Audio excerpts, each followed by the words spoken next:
If you have felt yourself resisting this, like, I can't do that, or it's not possible, my question to you would be, how could you make it possible? How could you make it possible?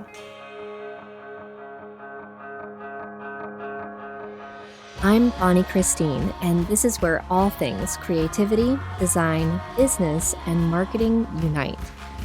I'm a mama living in a tiny town tucked right inside the Smoky Mountains, running a multi-seven-figure business, doing the most creative and impactful work of my life. But when I first set out to become an entrepreneur, I was struggling to make ends meet and wrestling with how to accomplish my biggest dream of becoming a fabric designer. Fast forward to today, I'm not only licensing my artwork all over the world, but also teaching others how to design their creative life and experience the same success.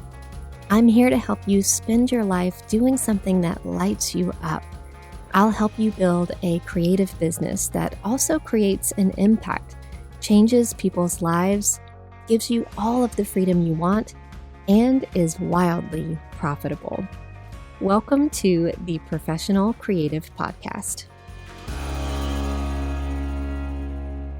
Today, we're going to be talking about one of the business breakthroughs I shared with you way back in episode number 1 of this podcast. The breakthrough that we'll discuss today is investing in ourselves.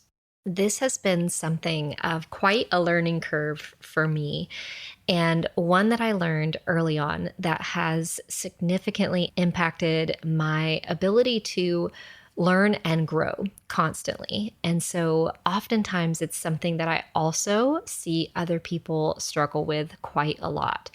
And so we're going to be moving from saying maybe things like, I don't have the time or I don't have the money, to I can't afford to not invest in myself in this way.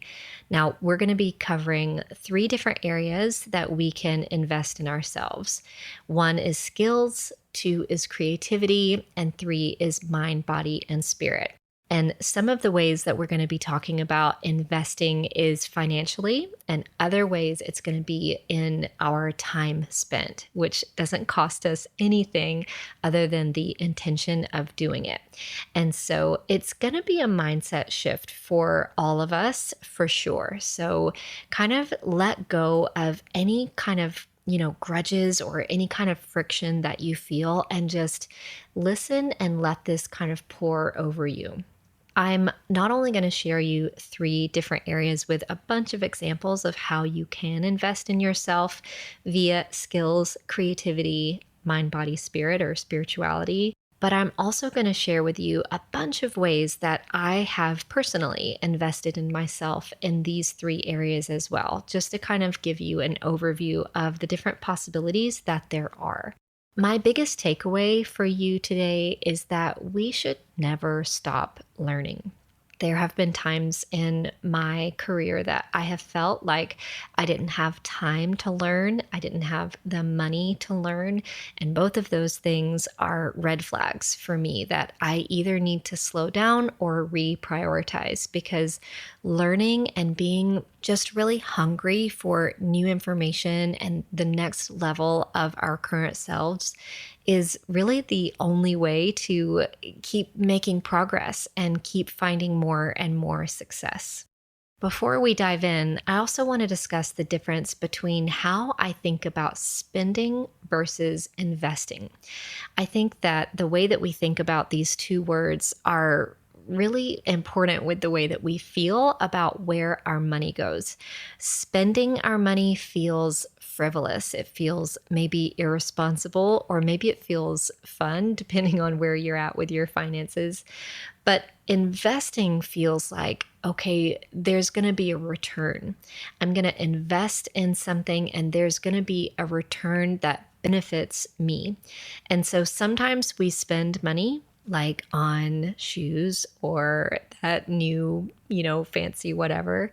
Sometimes we invest our money, and when we invest our money, we expect a return. However, investing does come with some risk, typically.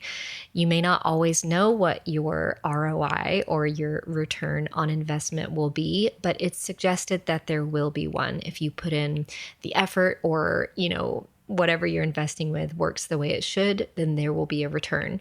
So when you think about investing in yourself, think about it as spending versus investing when it comes down to the mindset. The other thing that I want to cover is really the bottleneck that I see created every time I resist investing in myself. There are so many different examples, but I see it happen in myself over and over again. And I also see it in the people who I teach and my peers who I work with all the time. We will put off investing in the thing that we actually need for, any million of reasons. Oftentimes we might feel like we don't have the money or whatever. And the amount of energy that we put into basically scotch taping the rest of the world together to make it work without the thing that we actually need is what creates this bottleneck. And so a perfect example of this is sometimes there's a piece of technology like an app or a platform, or maybe even something like an iPad Pro or something that you could very much utilize in your workflow, but you feel like it's too much of investment and I'm just going to kind of piecemeal another workflow together. And then we end up spending so much time kind of connecting different things or spending our time on a different process that just isn't very efficient.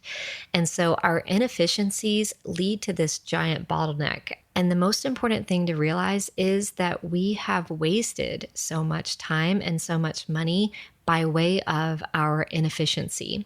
And so when we're more open to identifying the most efficient solution and investing in it right away, it frees up so much of our productivity and our workflow to where things flow seamlessly. And then there's no bottleneck. It's just flowing down the river beautifully and easily. And so I spent way too much time in the early years letting my business bottleneck. Another perfect example of a bottleneck that I see all the time is when we resist getting photographs taken. Like we resist taking the time that we need to take in order to either take photographs ourselves or hire a professional photographer to take pictures of ourselves or our work. And oftentimes this creates a bottleneck because you don't have anything to post on social media. You can't update your website because you don't have good photos. You can't turn in that bio and magazine article because you don't have photographs to go with it. And so all of a sudden we book the photo session and we come out of that with 200 brand photos of you and your work and your setup, right? And all of the sudden the bottleneck releases and you have content for months, if not an entire year, right there at your fingertips. So just start to take note when there's a bottleneck in your business. And rather than entertain it, try to think about the one thing that you could invest in that would clear that bottleneck right away. And that'll just keep you running smoothly and making progress more and more quickly. Now, I can hear you loud and clear. This conversation always gets met with I can'ts, or it's not possible, or it's not in the cards, or any other version of I can't. And so if you have felt yourself resisting this, like I can't do that, or it's not possible, my question to you would be, how could you make it possible? How could you make it possible? An example of this for me was when I started out wanting to work for myself, wanting to be an entrepreneur, and I needed to take about a year or more to learn everything that I needed to learn. Now, I'm going to be talking more about this in the very next episode about the year I took off to create, but it wasn't like this luxurious thing. My husband and I were so broke. We had no money, and I very much needed time to learn what I needed to learn. And so instead of sitting in this, I can't, it's not possible, I shifted my mindset to how can I make this possible? And what we decided to do was sell a car. We had 2 cars. Now, we didn't have a family at this point. This was about 12 years ago. But we sold a car and really used the money from the car that we sold to buy me some time. And so this meant we went down to a 1-car family, and I was running David all over the place. I was taking him to work and picking him up from work every day. But it allowed us for about a year and a half or 2 years to really make ends meet. Now, we made a whole lot of other sacrifices as well, but that was one thing that I remember just shifting my mindset around. Like, I can't, it's not possible. Well, what could I do to make it possible? And then ideas began to come, and it's a much more empowering statement to make rather than I can't, it's not possible. Well, how can I make this possible is so much more empowering. Your greatest resource is not time and it's not money. It's your creativity, it's your passion, it's your joy, and it's your enthusiasm. In fact, I believe that your greatest resource is resourcefulness. If you find yourself needing something to develop, needing something to really get you to where you want to go, and you're feeling that I can't, it's not possible pop up for you, think about how resourceful you are. Oftentimes, not all the time, but oftentimes, we need to just come to terms with, well, maybe you can step away from the I can't and step into, you know what, I'm choosing not to because it's not important enough for me to make sacrifices for. And that is, again, a much more empowering statement rather than, well, I can't. It's I'm choosing not to because it's not important enough for me to make sacrifices for. In fact, this is kind of a rabbit hole, but something that it made me think of is everyone around me knows that I don't say the phrase, I don't have time for, because it's a minimizing statement. And it's like, oh, poor me, I don't have the time for that. And so instead of that, I say, it's not important enough for me to make time for, which is a much more empowering statement.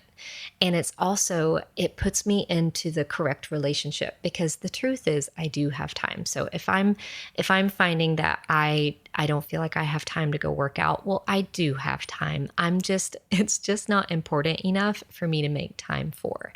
So we all have time to do the things that we find most important. And I found that mindset shift has been really helpful for me.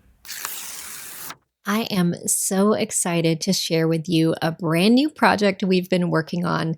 It's called 60 by 60 because there are 60 incredible artists who have come together to share with you one way that they create income from their artwork in under 60 seconds each, which means that it's 60 minutes of incredible knowledge and wisdom being shared by some insanely talented artists that I know you're going to love.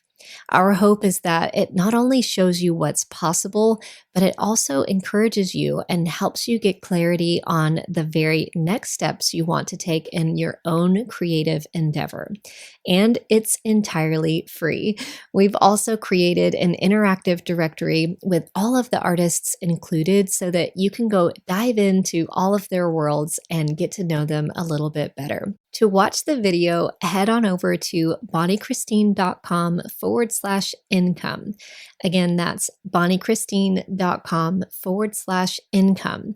You'll be able to watch the 60 by 60 video right away, and we cannot wait to meet you there. Okay, so investing in yourself will increase your confidence. It leads to more productivity, it leads to higher levels of success, which ultimately leads to increased quality of life. So, I'm going to dive into the different ways to invest in yourself. Obviously, there are thousands of ways, but some that came to mind for me under the skills category would be a way to advance your education. So, is there a class you need to take, a course you need to take? Is there a book you need to read? Is there a conference that you need to attend? Is there a webinar that you need to watch? Is there a podcast you need to listen to? Is there a workshop you need to enroll in? Is there an article that you need to read? Is there a TED Talk that you need to listen to? Is there a trend that you need to research? Or is there a specific technology like an app or a piece of tech that you really need in order to get to where you want to go? Different ways that you could invest in yourself from a creativity standpoint would be learning a new skill or learning a new language, starting something new, like maybe you want to start writing or making pottery or exploring nature in a way that you never have. Or maybe you want to learn how to play an instrument or learn how to cook. Now, different ways that came to mind for this mind, body, spirit is maybe taking time to read or eat healthier or exercise and move your body more or pray more routinely or meditate or have quiet time more routinely or learn about your personality type or some kind of self-development. All of these things really enhance the amount of skin you have in the game. And so sometimes I find that investing in myself, sometimes with time, definitely, when I've invested a lot of money, I will hold myself more accountable to making progress because I won't waste it. I won't waste that money. I won't waste the time I promised that I would spend on it. And so it's kind of a trick really to increase your performance is to invest in yourself because then you've got skin in the game and you won't let yourself down. So, let me tell you about some different ways that I have personally invested in myself. In the skills category, I have definitely tried my best to invest in the right technology. This has been ever more important as the business has grown. There will be a new app or something like Slack or Kajabi, the platform that we use, just a piece of technology that all of the sudden streamlines our processes and our systems and makes something more simple. I used to hem and haw over, how much it was going to cost or add to our monthly recurring, payments and things like that. But now as long as I can identify that, yes, this is the best, piece of technology that's going to help us streamline, XYZ, I'm all in. Give it to me.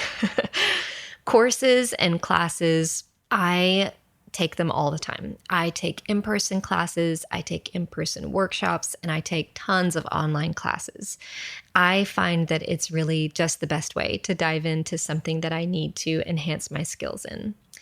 Masterminds. I have been in a couple of different masterminds, but the primary one is Impact with Stu McLaren. I've been there since 2019, and it is, let me tell you, it is an investment. And it has also had the biggest return on my investment than anything I've ever done. Conferences. I missed conferences for a couple of years there so much. I'm back attending them. And so I try to go to a conference once or twice a year. And there is just nothing like the energy and momentum you get from being in a conference. It's so amazing. Webinars and workshops.